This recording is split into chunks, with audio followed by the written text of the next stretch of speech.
Americanas, meu Deus, 40 bilhões em dívidas. Quais lições que o investidor iniciante deve aprender no caso Lojas Americanas? Então esse vídeo, pessoal, independente se você está assistindo assim que ele foi lançado ou não, ele vale para investidores iniciantes principalmente, porque os insights que eu vou trazer aqui são atemporais e eu vou contextualizar, obviamente, com o caso Lojas Americanas. Eu fiz esse vídeo porque muitos de vocês pediram lá no nosso Instagram, @lucasfialho, que eu explicasse aqui um pouquinho mais do meu ponto de vista sobre essa situação e também como que o investidor deve se portar e tirar algumas lições disso, tá? Então, fiquem à vontade aqui nos capítulos para pular para a parte do vídeo que mais te interessar. Eu vou começar trazendo as lições aprendidas, contextualizando com o caso Lojas Americanas e depois eu vou explicar aí todas as informações que nós temos sobre esse caso especificamente, tá? Então, se você quiser pular aqui o vídeo, fique tranquilo, pular para a explicação e depois vir para cá para lições, vocês podem ficar bem à vontade, tá? Vamos lá, primeira coisa então que todo investidor iniciante deve tirar de aprendizado e deve fazer na prática, diversificação de patrimônio. Então, é muito interessante você ter uma parte do seu capital exposto, por exemplo, a renda fixa, uma parte exposta na renda variável, bem diversificado em ativos diferentes, como por exemplo, fundos imobiliários, ações, ETFs. Além disso, é interessante você ter uma exposição fora do país, né? A moeda diferente da sua, por exemplo, você ter uma parte em reais, uma parte em dólar, que é uma moeda extremamente mais segura do que a nossa aqui.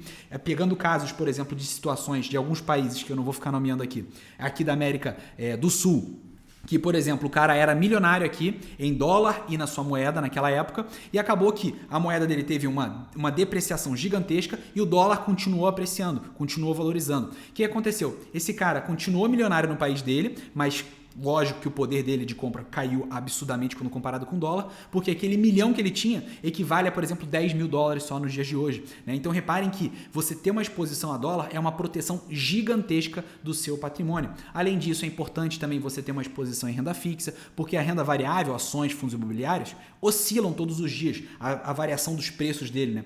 E se você tem uma renda fixa, que você tem lá, por exemplo, um pré-fixado, a sua rentabilidade ela vai permanecer meio que constante, linear. Então acaba que, supondo que num dia você perdeu muito dinheiro em ações e você tem uma exposição, por exemplo, em dólar e em renda fixa, aquele dólar compensou um pouco essa variação para baixo e a renda fixa também compensou essa variação para baixo da ação. Acaba que a sua carteira ela cresce de uma forma muito mais consistente e com menos oscilações no longo prazo. Além disso, o seu patrimônio fica muito mais protegido, diversificado. Supondo aqui, por exemplo, se você só investisse no setor de varejo e em lojas americanas, numa situação igual essa que a gente vivenciou agora, você ia perder cerca de 90%, 80% do seu capital da noite para o dia. Já se você tivesse somente uma exposição pequenininha, por exemplo, 1% em varejo em lojas americanas e o restante, os outros 99%, em outras ações de outros setores, outros fundos imobiliários, renda fixa em dólar, repara que a sua carteira possivelmente nem ia sentir tanto esse problema que a Lojas Americanas está passando, essa desvalorização, né, da ação, você nem ia sentir tanto. Então repara que diversificação do patrimônio é fundamental. E aqui eu trouxe também esse meme que o Bernardo lançou, né? Bitcoin em 5 anos, 134% de valorização. Americanas em 5 anos, 84%. Aqui, por exemplo, se você só tivesse, óbvio que eu não recomendo isso, mas só tivesse metade do seu capital em Bitcoin e metade em lojas americanas, você teria no final desses 5 anos uma rentabilidade positiva. Por quê? Porque mesmo que Americanas caiu muito, o Bitcoin apreciou muito também, tá? Agora pensa você fazendo isso numa carteira muito mais diversificada, tá bom? Outra alternativa interessante para a diversificação de patrimônio é você investir em ETFs, que basicamente é uma cesta de ativo que você compra uma ação, por exemplo, um ETF, e ele já está exposto nas 500 maiores empresas aqui do Brasil, nas 500 maiores empresas lá dos Estados Unidos, tá? Então é uma forma também de você diversificar o seu patrimônio de maneira muito inteligente, comprando um ETF só, já exposto a diversas empresas, tá? É uma alternativa bem legal de diversificação. Outra situação aqui, pessoal, é cuidado com fundos de investimentos. Eu particularmente não gosto desse tipo de investimento. Por quê? Porque você compra, você delega, você terceiriza todos os seus investimentos para um grande fundo. Só que muitas vezes esse grande fundo ele não está alinhado com as suas expectativas de rentabilidade. E muitas vezes esses caras aqui eles têm metas para cumprir, tem muitas coisas que acaba que o interesse dele não é de fato entregar para o acionista. Além de que também, por exemplo, se você tem várias pessoas que investem em fundos de investimento e várias dessas pessoas não entendem nada de investimento. Supondo que aconteceu alguma coisa de um período específico do mercado que esse fundo ele desvalorizou aí 30%, porque ele tinha diversas ações que sofreram com alguma queda, alguma crise eventual que aquele mercado está passando. Muitos dos investidores desse fundo vão olhar isso com horror, vão ficar com medo e vão querer o quê? Vender as cotas do seu fundo. Então, os fundos de investimento eles funcionam da forma totalmente contrária à que eu prego, que é a seguinte: você comprar na baixa, né, e vender na alta se for o caso, ou permanecer com esse ativo ao longo do tempo se ele for um ativo interessante. Já esses fundos de investimento, muitas vezes eles têm que trabalhar de forma contrária. Por quê? Porque quando o mercado está em baixa, que na teoria seria o melhor momento para você comprar ações e investir, né, porque o preço está desvalorizado desses investimentos, porque caiu muito, nesse momento esses grandes fundos eles não conseguem comprar na baixa. Por quê? Porque a maioria dos seus investidores não tem conhecimento dessa mecânica e vão acabar até querendo se desfazer do seu fundo. Então acaba que eles têm sempre que comprar na alta e vender na baixa. É totalmente uma mecânica diferente e eu não gosto disso. E como vocês podem ver aqui, diversos fundos de investimento também têm alocações muito grandes em determinadas ações. Então você tem que tomar muito cuidado. Aqui, ó, por exemplo, diversos fundos que eu estou elencando, mostrando para vocês aqui, tinha uma exposição muito grande, uma alocação muito grande em lojas americanas. Então acabava que o próprio fundo não tinha seguido aqui essa mecânica, a primeira lição que eu tirei aqui para vocês de diversificar o seu patrimônio. Outra situação muito importante é o cuidado e o controle das emoções. A maioria das pessoas, inclusive fiz um vídeo aqui no canal, vou colocar aqui em cima, mas a maioria das pessoas, elas perdem a rentabilidade no longo prazo, a valorização dos seus investimentos, justamente porque não controla emoções. Quando o mercado está em baixa, quando está todo mundo vendendo, ela fica muito apreensiva, nervosa e acaba vendendo também. Quando na realidade, se aquela ação não perdeu os seus fundamentos, poderia ser uma baita oportunidade para você comprar esses ativos a baixo custo, né? Com um desconto, por exemplo, de mercado. Imagina comigo aqui, supondo que você sabe que esse Kindle aqui ele custa R$100, mas você encontra no mercado ele a 50. Você vai encarar ele como uma ótima oportunidade. Por quê? Porque ele não mudou os fundamentos dele. Ele continua sendo um Kindle e ele está funcionando, né? Então, comprar pela metade do preço faz muito sentido. A mesma coisa você pode aplicar nas ações, só que as pessoas fazem o contrário. Supondo que a ação X aqui, desse Kindle, vale R$100, né, mas ela caiu para 50. Se você entende que os fundamentos não mudaram, mesmo exemplo que eu dei antes, cara, faz sentido você comprar, porque está muito barato, né? Por causa das emoções, muitas pessoas acabam vendendo esses ativos quando na realidade eram para comprar. Igual vocês podem ver, e tem pessoas que são mais apegadas ainda a risco, que daí é mais preocupante até em algumas situações. Como, por exemplo, vocês podem ver aqui no caso da Americanas, ela despencou e no dia seguinte, se eu não me engano, ela apreciou 16%, ela teve uma valorização gigantesca.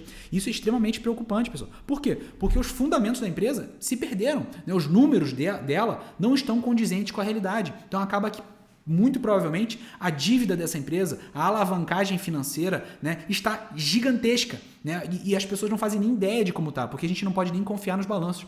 Então, qual é o fundamento para eu comprar Americanas agora? Só porque ela desvalorizou? Não faz sentido nenhum. Por quê? Porque os fundamentos dela não são os mesmos já. Então, a gente não pode, nesse momento, é muito pouco provável, né, de ser um bom momento para você investir nessa ação. Até porque os fundamentos dela não estão corretos, os números não estão corretos. Então, não faz sentido ela ter essa apreciação de 16%, 20% no dia seguinte após essa queda gigantesca e após esses rombos aí de 40 bilhões em dívidas, né? 40 bilhões de reais em dívidas.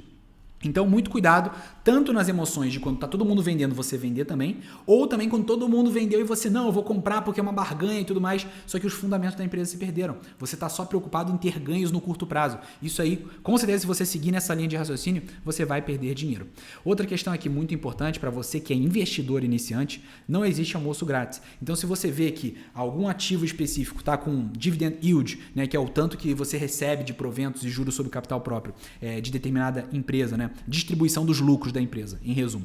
Se você vê que está um dividend yield muito grande, cara, alguma coisa está errada. Porque praticamente para todos os investimentos funciona assim. Quanto maior a possibilidade, maior a rentabilidade, maior a chance de você ganhar dinheiro com um determinado ativo, maior vai ser o seu risco também. E a maioria das pessoas não pensam isso. Então, por exemplo, um fundo imobiliário que está com dividend yield muito grande, provavelmente o risco daquele fundo imobiliário é muito maior que outro que está com dividend yield bem menor. Tá? Mesma coisa se aplica para ações. Se a gente pegasse, por exemplo, olhasse o dividend yield da Petrobras há pouco tempo atrás, cara, está com um dividend yield gigantesco. Mas por quê? Porque ela fez uma distribuição de lucro muito grande. Não significa que no ano seguinte vai ter outra distribuição de lucro tão grande igual essa. Até porque com o novo governo, que é um pouco mais aí, com o Estado, né, acima do mercado, então talvez a Petrobras não vai apresentar a mesma rentabilidade que apresentou nos últimos anos. Então muita gente vai comprar com a expectativa de que ela vai continuar muito parecida com o que foi nos últimos anos e olhando aquele dividend yield inflado, né? Repito, não existe almoço grátis. Muito cuidado com essas questões. Se você tem uma possibilidade maior de ganho, muito provavelmente você está correndo mais riscos. E é importante você ter consciência disso. Outro item que esse aqui é um dos mais importantes, foque mais em você. Em conhecimento nos dias de hoje é poder. Então, muita gente investia em Americanas. Tudo bem que os números não estavam corretos, igual a gente pode observar aqui, mas cara, já era um negócio que não apresentava bons lucros, igual eu vou mostrar para vocês daqui a pouco, mais abaixo aqui do vídeo. É um negócio que as margens são muito baixas, tá correndo, concorrência é muito grande, então é como se fosse uma grande commodity, né? Ganha quem vende no menor preço, então é um negócio que não é bom. Então você, a partir do momento que você tem conhecimento de mercado, você ou ia se expor muito pouco a esse mercado, ou nem ia se expor ao setor de varejo, né? Então conhecimento é extremamente importante nos dias de hoje, até porque você já saberia a questão da diversificação em setores, em ativos, então você não ia sentir tanto essa queda, por exemplo, que aconteceu no caso Americanas. Outra situação que é extremamente importante, que eu recomendo muito você seguir, é aprender a ganhar mais dinheiro. Então, invista em conhecimento, invista em você, aprenda a ganhar mais dinheiro para não depender somente da bolsa. Então, beleza, uma parte do meu capital aqui, 20% do que eu ganho, eu vou alocar na bolsa, alocar em renda fixa, diversificando meu patrimônio, e o restante eu vou investir no meu negócio, investir em mim, em mais conhecimento, investir na minha qualidade de vida, em coisas que vão trazer consequências positivas para minha vida, seja emocional. Por exemplo, muita gente não fala, mas cara, um dos maiores investimentos que você pode fazer é na sua casa, principalmente se você gosta de morar, né, de ficar em casa. No meu caso, eu amo, eu tô trabalhando aqui em casa, a gente pegou aqui tem um escritório na frente, a gente montou. Cara, eu moro e trabalho no mesmo lugar. Então, eu tenho que ter um local bacana. E eu gosto muito de ficar em casa. Então, ter uma casa grande para mim é conforto, é qualidade de vida, ajuda no meu emocional, ajuda no meu trabalho, por consequência. Então, invista em você, invista na sua qualidade de vida, invista em conhecimento, invista em novos aprendizados para você ganhar mais dinheiro e invista também nos seus negócios, caso você tenha esse perfil de empreendedor. Porque na questão do investimento a longo prazo, um dos fatores mais importantes é a consistência dos aportes. E quanto maior for o aporte, mais rápido você chega também na sua aposentadoria ou na sua liberdade financeira, como muita gente diz. Né? Uma coisa que eu reparei se eu invisto R$1.000 por mês, eu vou atingir meu primeiro milhão em 15 anos. É um negócio assim. Mas se eu aumentar para 5 mil por mês, eu vou atingir o meu primeiro milhão em 9 anos. Então repara a importância do aporte, a importância de ganhar mais dinheiro, principalmente se você tem esse objetivo, né, de conquistar a liberdade financeira. Foi justamente o que eu fiz e por isso que eu pedi demissão do meu cargo público. Para quem não sabe, eu era capitão do Exército Brasileiro. Inclusive eu falei um pouquinho mais sobre a minha transição de carreira, que eu vou colocar um vídeo aqui nos cards para vocês, beleza? Outro item muito importante que a gente pode tirar, né, dessa lição, desse caso Lojas Americanas, é o cuidado com setores delicados. Então o varejo por si só, pessoal, vou fazer depois um vídeo completo trazendo 11 fatos do porquê eu não invisto no varejo, que eu vou, se já estiver rolando esse vídeo, eu vou colocar aqui em cima nos cards para vocês, mas tem vários motivos. Dólar, exposição a dólar, concorrência muito apertada, não é um grande moat, que depois eu explico para vocês em outro vídeo o que é isso. Questão também de lucratividade praticamente nunca tem. Cara, é um setor extremamente delicado, tá? Concorrência desleal, então tem muita gente que compra de Shopee, AliExpress e vende sem pagar impostos. Já esses grandes varejistas, eles precisam pagar diversos impostos, senão a carga tributária é muito alta. Né? Se eu não me engano, a Lojas Americanas estava com margem líquida de 0,15%, então a cada R$100 retornava para ela 15 centavos. Cara, é um negócio absurdo, tá? Então eu não gosto particularmente do setor de varejo. E provavelmente se você tivesse mais conhecimento do assunto, você também, mesmo que você quisesse investir em varejo, você não ia investir uma grande parte do seu capital. Outro setor que eu não gosto também é a aviação, inclusive a gente fez um vídeo falando especificamente sobre essa situação, que eu vou colocar aqui em cima nos cards, mas é óbvio que dentro do setor de aviação, eu prefiro investir em quê? Em milhas aéreas, que eu tenho mais conhecimento e que eu consigo fazer um giro do capital mais rápido, e além também de vários benefícios, como viajar muito mais barato e até mesmo de graça. Então a minha exposição em aviação é por meio das milhas, tá? Mas na bolsa de valores é um setor que eu não gosto de chegar perto. É questão de sempre nessas situações de crise, igual vocês estão vendo aqui, né, no caso, lojas americanas, outros investimentos também vão acabar sendo afetados. Como, por exemplo, vocês podem ver aqui, ó, as dívidas da Americanas com bancos. Então, ó, Bradesco, 3,9 bi. Não, total aqui, 4,7. Santander, 3,7. Itaú, 3,4. Safra, 2,5. BTG, 1,9. Então, repara, ó, dívida da Americana com bancos soma 18,5 bilhões, segundo fontes. Além disso, também, ó, fundos imobiliários. Então, vocês podem ver aqui, ó, fundos imobiliários listados têm pouca exposição ao caso Americanas. Aí, se a gente vê aqui embaixo, ó, tem esse fundo Max Retail, né, o MAXR11, tem exposição de 34% das receitas do portfólio das Americanas, de lojas físicas do grupo. Né? Aqui também, se eu não me engano, o GGRC11 tem exposição de quase 20%, né, que são galpões logísticos locados para a B2W, que é do grupo Lojas Americanas. Então, repara, pessoal, que além das Lojas Americanas, como tudo está muito conectado hoje em dia, outros investimentos acabam sendo afetados. Então, o próprio setor bancário vai passar por consequências dessa situação.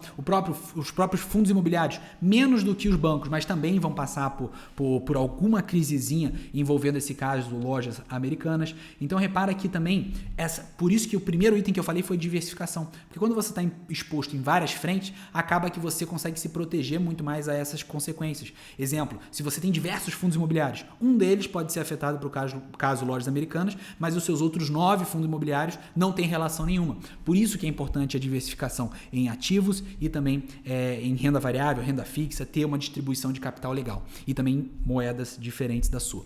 Quem entende de investimentos, geralmente, investe em negócios saudáveis. Então, aqui eu peguei uma tabelinha de 2011, a gente pode ver aqui, ó, 2011 até 2020, cara, a Lojas Americanas apresentou prejuízo em todos esses anos. Né? Então, quando você for buscar realizar um investimento na Bolsa de Valores, procure negócios com margens interessantes, lucros, né? Principalmente apresentando lucros, distribuição de dividendos é um baita sinal positivo, porque só distribui dividendos, no geral, empresas que apresentaram lucros.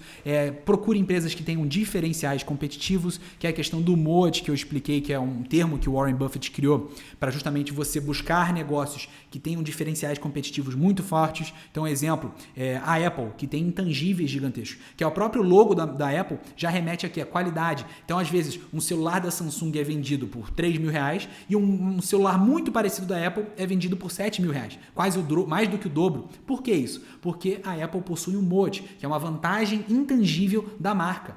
E justamente quando você busca ativos que tenham esses diferenciais competitivos muito fortes, provavelmente você está fazendo um baita investimento, tá?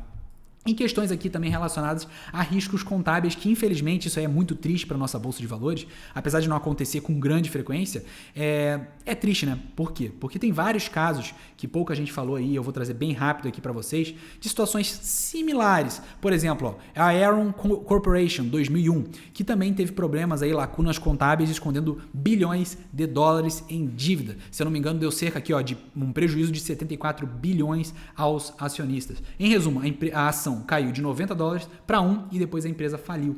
Então repara que Lojas Americanas está numa situação aí muito parecida, né? Óbvio que valores menores, mas é uma situação parecida, então é um risco gigantesco. Será que é o caso de você comprar agora a ação porque desvalorizou muito? Pode ser uma oportunidade? Nesse caso, não. Por quê? Porque lembra que eu dei o exemplo do Kindle? Os valores, né?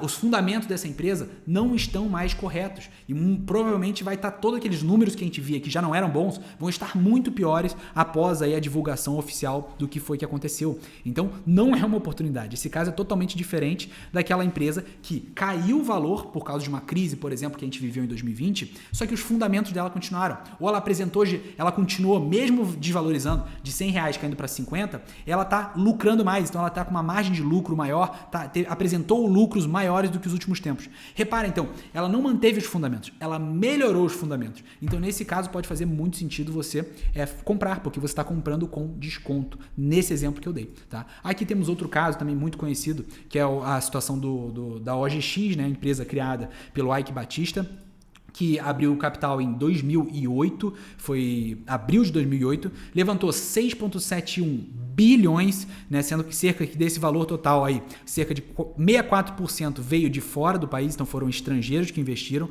Foi o maior IPO do Ibovespa até então da nossa bolsa de valores, sendo que, olha que loucura, não havia extraído uma gota de petróleo da terra ao mar. Cara, isso é surreal, sabe? Não faz sentido nenhum a empresa ser tão valorizada assim, sendo que não tinha extraído nada. Ela nem fazia ainda. Se era uma empresa que vende Kindle, ela nunca tinha vendido Kindle e estava super valorizada, levantou bilhões e bilhões de reais. Não faz sentido nenhuma, né? E aqui também tem a questão da popularidade do próprio Eike Batista naquele momento.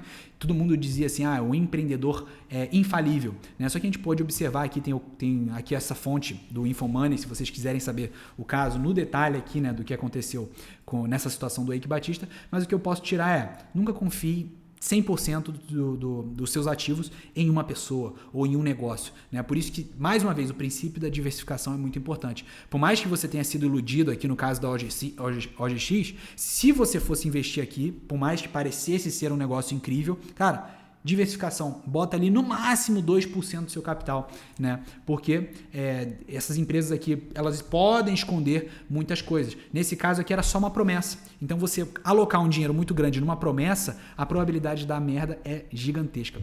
Tem aqui o caso IRB também, que é um caso meio complexo, mas que a gente ainda está sofrendo consequências disso até hoje. A Esquadra, ela foi lá e apontou uma série de inconsistências no balanço do IRB. Na sequência, o Ivan Monteiro, que era o presidente de conselho do IRB e era um nome extremamente respeitado no mercado, assim como o Sérgio Real, que foi o presidente que assumiu agora Lojas Americanas e descobriu a princípio toda essa situação. Esse caso aconteceu isso. Então a Esquadra apontou uma coisa que depois se confirmou. Na sequência, o presidente renunciou e, além disso, eles usaram uma parada muito de má fé, que na minha opinião foi horroroso, que eles apontaram que o Warren Buffett tinha comprado ações do IRB. Aí muita gente, como é fã do Warren Buffett, que é um nome de mercado, né, super conhecido, um baita de um investidor, um dos maiores investidores de todos os tempos, principalmente nessa metodologia do buy and hold, né, um investidor pensando no longo prazo. O IRB foi lá e disse que o Warren Buffett tinha comprado ações. Daí o que acontece? Um monte de gente foi lá e comprou também, de maluco, né? E acabou que aconteceu no que deu, né? Descobriram diversas inconsistências no balanço aí depois e foi mais um caso aí muito triste para nossa bolsa de valores. Caso Via Varejo também, que estava com provisão trabalhista de 800 milhões, eles apontaram, e um pouco depois apontaram que era 2,5 bi. Então aumentou gigantesco. Aí imagina quem comprou ali confiando que era 800 milhões e quando viu, mais do que triplicou essa questão das provisões trabalhistas, esse problema que a Via Varejo passou, né? Então mais uma empresa de varejo, repara, um setor bem delicado. Aqui o caso WorldCom, que é uma empresa americana de telecomunicações, esse caso foi em 2002, que revelaram que tinha inflado ativos em quase 11 bilhões de dólares. Um dos maiores escândalos de responsabilidade do mundo envolvendo aí bolsa de valores. Então foram encontrados aí 3,8 bi em contas fraudulentas, aumentou a receita da empresa com inscrições falsas, mais de 180 bilhões de dólares em perdas para os investidores. Então repara, os investidores se quebrando aí. Mais de 30 mil empregos perdidos, né? CEO condenado a 25 anos de prisão. Então, um caso bem triste também. E o que a gente pode tirar de reflexões, pessoal? Principalmente, diversificação de patrimônio é fundamental e investir pensando no longo prazo, visualizando fundamentos importantes na empresa, fundamentos consolidados, com principalmente lucro. Vocês viram ali que eu apresentei para vocês que desde 2011 a 2020 a Americanas já estava apresentando grandes prejuízos, né? Só 2021 teve sucesso e apresentou lucro. Por quê? Por causa da situação de crise que a gente vivenciou, que teve um boom gigantesco das compras na internet. Tá? Então sigam aqueles princípios, aquelas lições, se você é investidor iniciante, que você com certeza vai estar muito bem encaminhado aí para fazer uma alocação de capital inteligente, principalmente pensando no longo prazo e na sua aposentadoria, na sua liberdade financeira, beleza? E aqui, pessoal, vou falar bem rápido o que aconteceu no caso Lojas Americanas, que para quem não sabe, já em 2022 apresentou uma das maiores quedas de valorização da empresa, da Bolsa de Valores. Vocês podem ver aqui que foi 68,67%, dentro das maiores quedas de 2022. No dia que teve essa situação toda, que lançaram fato relevante de 20 bilhões de dívidas, a empresa caiu num valor de mercado em 77%, uma queda gigantesca. Nunca vi algo assim, pelo menos desde 2008 para cima, nunca vi uma situação dessa, realmente assustador. Aqui vocês podem ver que a Lojas Americanas eram extremamente relevantes para o mercado. Para quem não sabe, Americanas é Submarino, Lojas Americanas, americanas.com, Shoptime, eram esses esse conglomerado de empresas voltadas para o varejo representava cerca de 16% entre os maiores aí e-commerce do Brasil, igual vocês podem ver aqui. Só estava abaixo aí de Mercado Livre e também próximo ali então está acima da Amazon, inclusive, igual vocês podem ver aqui nesse gráfico. Tinham cerca de 53... Tinham não, eles... No terceiro trimestre de 2022, eles divulgaram que estavam com mais de 53 milhões de clientes ativos. Pessoal, peço desculpa se a voz começar a falhar, porque a gente está fazendo esse vídeo sem edição, então eu estou falando direto aqui, tá? Não tem cortes, não tem nada. Aqui vocês podem ver que ontem teve uma desvalorização de 77%, em uma semana 68%, em um mês 61%, em 12 meses 88%. Então repara que não é um caso de agora. Óbvio que essa fraude, essa situação toda, essa possível fraude foi divulgada agora. Só que repara que a empresa ela já não vem apresentando resultados bacanas há tempo. Daí eu me pergunto para você, cara, já imaginou você ter uma dívida esquecida de R$100? Talvez. R$1.000? Talvez. 10 mil, 100 mil reais? Aí é quase impossível, né? Mas o que aconteceu aqui com a Lojas Americanas foi que esqueceu de lançar uma dívida aí de 20 bilhões e que parece que agora, igual vocês estão vendo aqui nessa notícia da Suno, parece que vai aumentar, já é aí 40 bilhões de reais em dívidas. E até agora, como eu coloquei aqui, não se sabe ao certo o tamanho desse rombo, desse problema. E aqui a própria BTG, né, falou aqui que pode vir a ser uma das maiores fraudes da história do Brasil. Inclusive o BTG, né, fez uma acusação bem grave aqui, igual vocês podem ver, se caso queiram tirar o print, mas os 3 homens mais ricos do Brasil, com um patrimônio de 160 bilhões, ungidos como uma espécie de semideuses do capitalismo mundial, do bem, entre aspas, né, são pegos com a mão no caixa daquele que desde 1982 é uma das principais companhias do trio, no caso, Lojas Americanas. Tá? Então aqui, eles pegaram pesado nas acusações, depois, caso vocês queiram dar uma olhadinha, pausem o vídeo, tá? Aqui, o que aconteceu foi que divulgaram depois, né, fatos relevantes, relataram inconsistência contábil de 20 bilhões nos seus balanços, que parece estar se estendendo agora para 40 bi em dívida. Não foi algo exclusivo de agora, recente, parece que isso aí já vem vindo aí há 10 anos, essa situação que eu daqui a pouco vou explicar. O próprio CEO, o Sérgio Rial, que acabou de assumir, ele assumiu a Lojas Americanas dia 2 de janeiro, veio com uma expectativa muito legal, inclusive as ações da Lojas Americanas valorizaram agora no começo do ano, justamente pela expectativa desse novo CEO, que é um cara muito reconhecido no mercado, bem querido, né, pelo mercado. Acabou que em 10 dias, quando ele estava aí como CEO da empresa, ele pediu para sair. Até o próprio Fernando Urrich, que é um cara que eu gosto muito da economia, né, ele passa muita visão inteligente relacionada à economia, botou ali, Sérgio Rial assumiu a presidência das Americanas no dia 1º e em menos de 2 semanas renunciou ao cargo e solta um fato relevante informando inconsistências contábeis de 20 bilhões. Tá estranha essa história e realmente tá bem estranho. Aqui eu já apresentei que Lojas Americanas nunca foi um case fantástico, tanto que o resultado líquido contábil aqui de 2011 a 2020 foram somente de prejuízo. 2021 dobrou a receita líquida, mas vocês sabem que foi por causa daquele boom que teve do digital, todo mundo comprava no digital porque não podia sair de casa, né? E daí o questionamento que eu levanto para vocês, faz sentido aportar numa empresa, num negócio assim? Na minha visão, não faz sentido nenhum. E eu, mais uma vez, reforço aqui que eu nunca investiria em Americanas justamente por causa desses números que vocês estão vendo na tela. Tá? Aqui a questão do que aconteceu foi um problema de contabilidade e os números na hora passam a não ser mais confiáveis, isso é um baita de um problema. E o que foi que aconteceu a princípio foi a questão do risco sacado, que muita gente chama de forfeit também, é um nome bonito para risco sacado. Que em resumo eles usam o banco como intermediador do pagamento dos fornecedores. Vou resumir aqui para ficar um pouco mais fácil. A Americanas, ela tem interesse em comprar um produto por R$1.000. Só que ao invés dela pagar do dinheiro dela esses R$1.000, se ela pagar à vista, por exemplo, ela consegue um desconto e vai pagar R$900. Só que ela não tem esse dinheiro. O que ela faz? A Americanas, ela pede para o banco pagar ao fornecedor esses R$900. Aí, na teoria, ela pegou dinheiro agora emprestado com o banco, né? Então ela está devendo os 900 para o banco e não para os fornecedores, tá? Só que o que acontece? A Americanas vai ganhar dinheiro nessa transação se os juros que ela tem que pagar para o banco for menor que R$100, nesse exemplo que eu estou dando aqui. Só que o problema disso tudo aqui, pessoal, é que a Americanas, ela lançou na linha, essa despesa de R$900 que eu estou dando exemplo aqui, ela lançou na linha fornecedores. Então, além de lançar na linha errada, ela lançou na linha fornecedores, ela não contou a questão dos juros, que também vocês sabem que juros é um baita problema, principalmente quando essas dívidas se arrastam por muito tempo. Só que o que acontece? Se a dívida dela não é com fornecedores, ela não podia lançar nessa linha. Ela tinha que lançar na linha de empréstimos e financiamentos. Inclusive a própria CVM, que é um órgão que regula todos os investidores, aí a Bolsa de Valores, etc., já tinha alertado isso, né?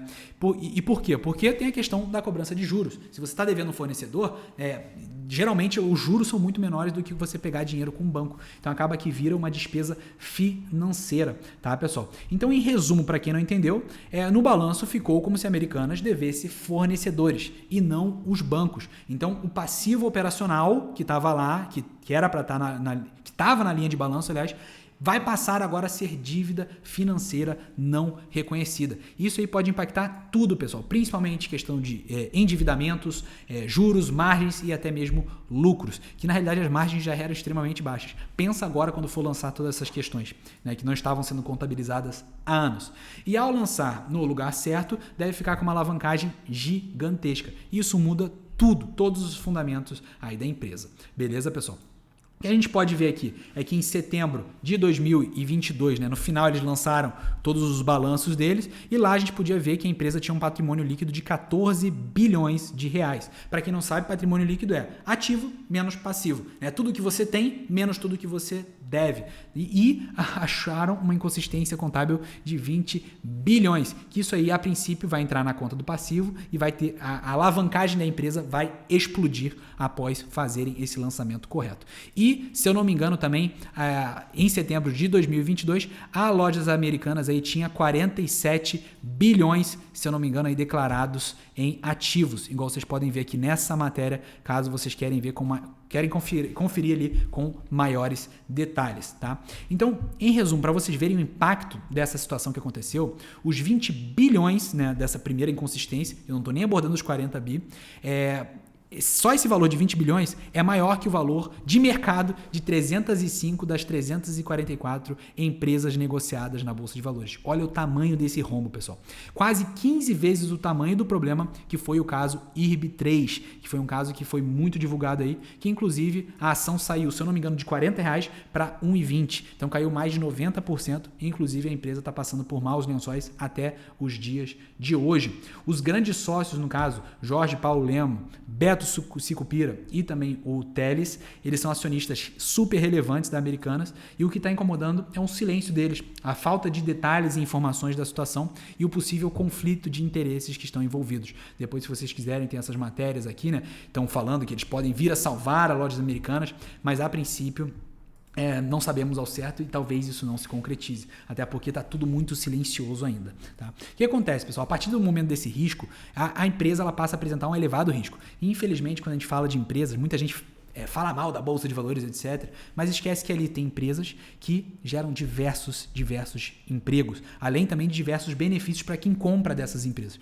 Aqui só de emprego são mais de 44 mil funcionários. A questão de bancos são prejudicados, igual eu falei antes, descredibilidade da própria nossa Bolsa de Valores, né? Outros fornecedores, que acaba aqui. Americanas é um player, só que tem vários fornecedores menores, pequenas e médias empresas, que fornecem esses produtos para lojas americanas. E agora, há Lojas Americanas vindo a falir, por exemplo, cara, será que essas empresas que dependiam das Lojas Americanas também não vão falir? Ou que estavam para receber dinheiro das Lojas Americanas e agora não vão receber mais porque ela faliu? Será que não vai dar um efeito em cadeia gigantesco até com pequenas e médias empresas? Então isso é muito triste, tá, pessoal? Não é algo que tem que ser comemorado. Questão também de impactar grandes bancos, igual eu falei no começo do vídeo, né? Tem vários bancos aí que tem exposição bem grande a Lojas Americanas. Aqui outra questão muito triste é o rebaixamento de classificação para calote da Americanas, igual vocês podem ver nessa matéria da CNN, saiu de B para classificação D. Grandes fundos de crédito privado também tinham debêntures das Americanas, que isso eu falei no começo do vídeo também,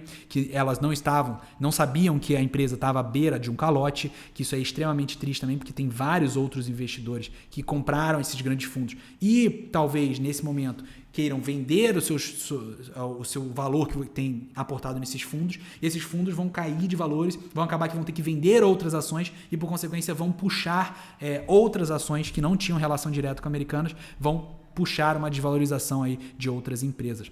A questão também de que muito provavelmente vão ter que chamar capital para tentar reduzir a alavancagem, então não é bom isso aí, tanto para quem está querendo comprar ações agora das Americanas, e também não é bom para quem já tinha, porque vai ter uma redução, supondo que tinham 1 milhão de ações aí disponíveis no mercado. Agora, quando chamarem o novo capital, vai aumentar de 1 milhão para 4 milhões. Então, quem tinha aquelas ações, se não comprar, vão ser diluídos, né? Então, vão ter uma participação ainda menor. Então, não é muito interessante isso, mas infelizmente é o que acontece. Grandes fundos com posição relevante, já falei. As próprias instituições que têm contratos podem exigir antecipação de pagamento, né? Então, além dos bancos não quererem emprestar, eles querem pedir logo esse dinheiro. Então, repara que é uma cadeia assim bem complicada, bem complexa. Outro problema é que a PwC, que é a empresa que fez a auditoria, como ela não plotou uma inconsistência contábil gigantesca dessa, não faz sentido nenhum, né? Então, acaba que isso descredibiliza um pouco o mercado e talvez outras empresas que passaram pela auditoria da PwC. O que acontece também, né? Será que não está errado? E outra situação também, pode acontecer de outras empresas que fazem auditoria também apresentarem esses erros. Então acaba que repare que todo o mercado ele acaba sendo impactado por causa dessa situação.